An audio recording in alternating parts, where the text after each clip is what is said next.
শেষে দিগন্ত ছুঁয়ে যায় বাংলাদেশে। কবি এবং সাহিত্যিকরা বলেছিলেন, তুমি যদি জ্ঞান অর্জন করতে চাও তাহলে হয়তো তুমি বেশি বেশি বই পড়ো, অথবা তুমি দেশ ভ্রমণ করো। সুজলা সুফলা শস্য শ্যামলা প্রাকৃতিক সৌন্দর্যে গড়া বিশ্বকবি এবং জাতীয় কবি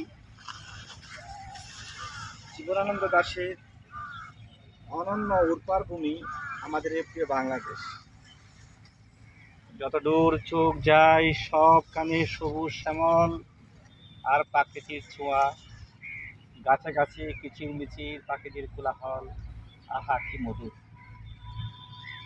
আমরা আজকে আসছি শেষ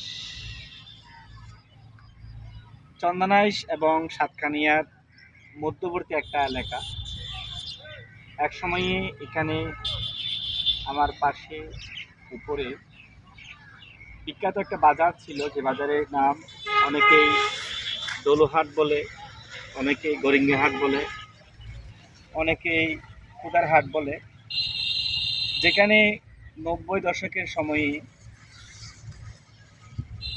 চন্দনাইশ, আনোয়ারা, সাতকানিয়া, বাঁশখালী এমনকি পটিয়া থেকে পর্যন্ত এই দোলহাট তথা গরিঙ্গাহাট এবং কুদারহাটে মানুষজন আসতো, কারণ এটা বিখ্যাত এক বাজার ছিল।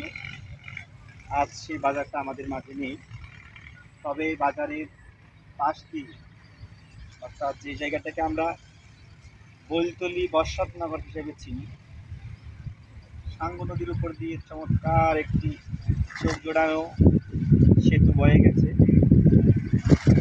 এবং তার নিচে আমরা দেখতে পাচ্ছি ফল ফসলের মাঠ, ঢেঁড়সের সমারোহ বাগান।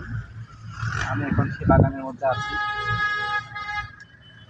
সব জায়গায় চোখ জোড়ানো, মন মাতানো এই দৃশ্য। আপনি আসতে পারেন, এখানে আসলেই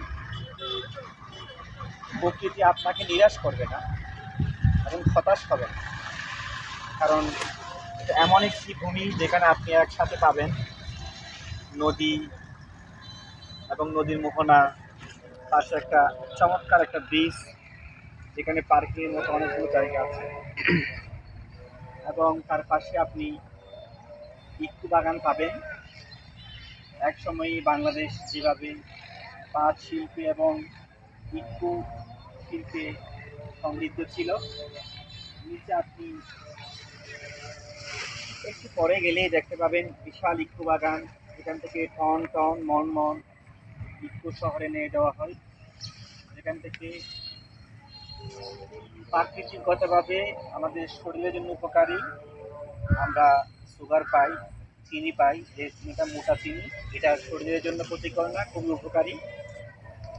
কিন্তু আজকে খালের গর্ভে আমরা কেমিক্যাল এবং ফরমালিনে যুক্ত হয়ে সাদা চিনি, যেটাকে বিষ, এক ধরনের বিষ হিসেবে অভিহিত করে বর্তমান বিজ্ঞান।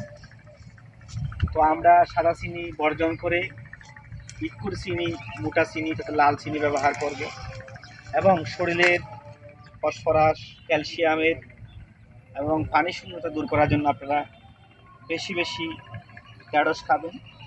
এই ঢেঁড়সটা হচ্ছে 2000-এর বিখ্যাত ঢেঁড়স, যেটা সারা বছরে কিন্তু ফলন দেয়।